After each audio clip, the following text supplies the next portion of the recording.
even though I don't smile a lot, it's still important to have teeth in case I wanted to smile, because it's self-esteem. You know, it is who you present to the world. I was very excited this morning to come because I said there is light. Previously, I saw no light. One of the greatest challenges our generation of Americans needs to overcome is the healthcare disparity between the rich and the poor. Poor dental care during one's childhood puts them at a healthcare disadvantage later in life. It may be true that we have one of the most advanced healthcare systems in the world, but access to this healthcare is not equal to all. Many racial minorities face barriers in accessing America's healthcare. All right. So can you start by explaining your story and background? Sure. I would start with the cancer journey, but I think my dental problems and issues started in childhood.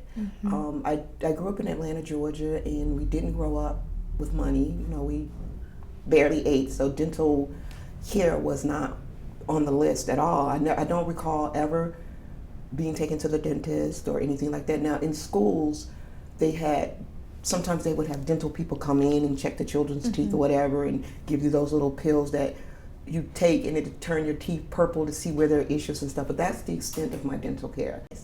So in 2019, I was diagnosed with breast cancer for the second time. The first time was in 1996, and it was stage 0, and there was no issues and no chemo or anything. Unfortunately, because of the way fear had set itself up in my life and how I'm just used to ignoring the problem because there's nothing I can do about it anyway, I let it progress a little further, and so it was stage 2B. And so there was no avoiding chemo and things. And I was terrified. That was a very terrifying journey. As a result of the chemotherapy and radiation treatment, as I was getting it done, I could feel my teeth loosening in my gum. And I knew that was a byproduct of the chemotherapy. But for some reason, I thought the teeth would tighten back up, you know, after but they didn't, girl. They did not tighten up. I started talking and teeth would fall out, or I would be eating and teeth would fall out. Also, too, if I spasm, as a result of my radiation, I get severe spasms. So if you catch me, it's from the radiation. So anyway, the teeth started falling out, and Dr. Chin, as he's always been, his whole goal was to save my teeth and to restore them to health. And he did that up until I got diagnosed with cancer. And then he started seeing that he was throwing money after a situation that wouldn't, correct itself. And he just said, "I'm really sorry to tell you, we can't save your teeth." And that was a really hard thing to hear, because even though I don't smile a lot, it's still important to have teeth in case I wanted to smile, because it's self-esteem. It is who you present to the world. And people make judgments based on what a person's mouth look like, even though they don't know if the person was in a car accident or, like myself, have cancer trauma.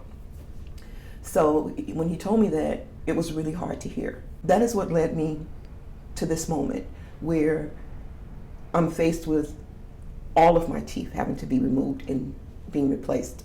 And you talked about how you have anxiety a little bit. What's the cause of that, like the cancer? No, my anxiety just stems from growing up in a world culturally where it was really difficult to come up. I already came in the world with a strike against me, and it's really hard to swim through constantly being held back and held down. That's my reality. It may not be anybody else's reality. And so what it set up in me was a little girl who didn't trust the world. I was born in the 60s. My mom was very, very active in the civil rights movement, very active. She was there with King. Wow. She went to jail. So she fought. She was very active. And so I struggled with looking at my little girls who were of a different racial background than me and seeing how things were different and better for them, and I just didn't understand. And so it just sets up in a child a fear and an anxiety. And so that's what that's how I moved through the world. So that's, the cancer just added to it, because then I was afraid of death and, oh my God, am I going to die from this? Because I have a daughter and that kind of thing. So And then now with all, like the teeth adds extra stress, to your situation. So how are you like overcoming these situations? Like how are you trying to see the bright side of things? So now I know that restoration is possible through technology. So I don't have to just have the broken and damaged teeth removed and move through the rest of my life. What if I live 50 more years? Oh my God.